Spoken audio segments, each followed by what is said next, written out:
মধ্যপ্রাচ্যে যুদ্ধের দামামা এবং ট্রাম্প প্রশাসনের বিশেষ পরিকল্পনা। আসসালামু আলাইকুম, নিউজ লজিক 71-এর পক্ষ থেকে আপনাদের স্বাগত। মধ্যপ্রাচ্যের আকাশে আবারও যুদ্ধের কালো মেঘ।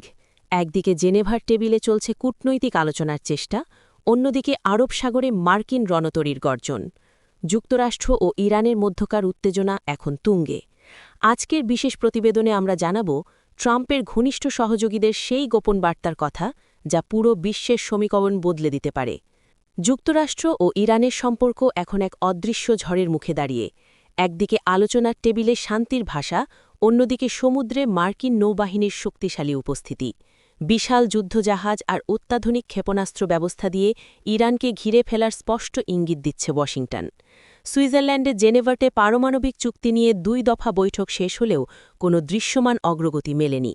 ঠিক এই সময়ে সামনে এসেছে এক চাঞ্চল্যকর তথ্য। ডোনাল্ড ট্রাম্পের অত্যন্ত ঘনিষ্ঠ কিছু উপদেষ্টা মনে করছেন এই লড়াইয়ে ইসরায়েলকেই আগে হামলা চালানো উচিত। ট্রাম্পের উপদেষ্টাদের যুক্তিটি বেশ কৌশলী। তারা মনে করছেন ইসরায়েল যদি প্রথমে এককভাবে আঘাত হানে এবং তার জবাবে ইরান যদি মার্কিন ঘাঁটি বা স্থাপনায় পাল্টা আক্রমণ করে, তবে যুক্তরাষ্ট্রের জনগণের সমর্থন পাওয়া সহজ হবে।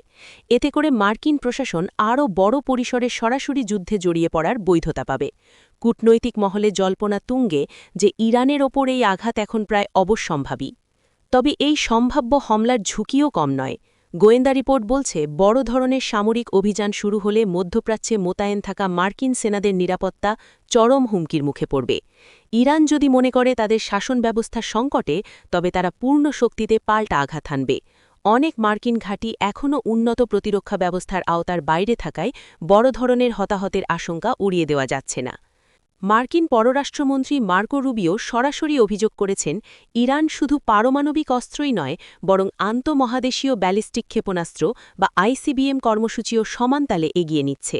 অন্যদিকে মার্কিন ভাইস প্রেসিডেন্ট জেডি ভ্যান্স স্পষ্ট জানিয়ে দিয়েছেন ইরানকে কোনোভাবেই পারমাণবিক অস্ত্র অর্জন করতে দেওয়া হবে না। যদিও তেহরান বারবার দাবি করছে তাদের এই কর্মসূচি সম্পূর্ণ পরিশান্তিপূর্ণ, কিন্তু ওয়াশিংটন তা মানতে নারাজ। একদিকে আলোচনার খোলা জানালা, অন্যদিকে যুদ্ধের মহড়া। পরিস্থিতি এখন এক অদ্ভুত দোলাচলে। এখন প্রশ্ন একটাই, জেনেভার টেবিলে কি কোনো সমঝোতা আসবে, নাকি মধ্যপ্রাচ্য আবারও এক ভয়াবহ সংঘাতের মুখোমুখি হতে যাচ্ছে? দেশ বিদেশের আরও গুরুত্বপূর্ণ সংবাদের বিশ্লেষণ পেতে সাবস্ক্রাইব করে সাথেই থাকুন নিউজ লজিক 71-এর। ধন্যবাদ।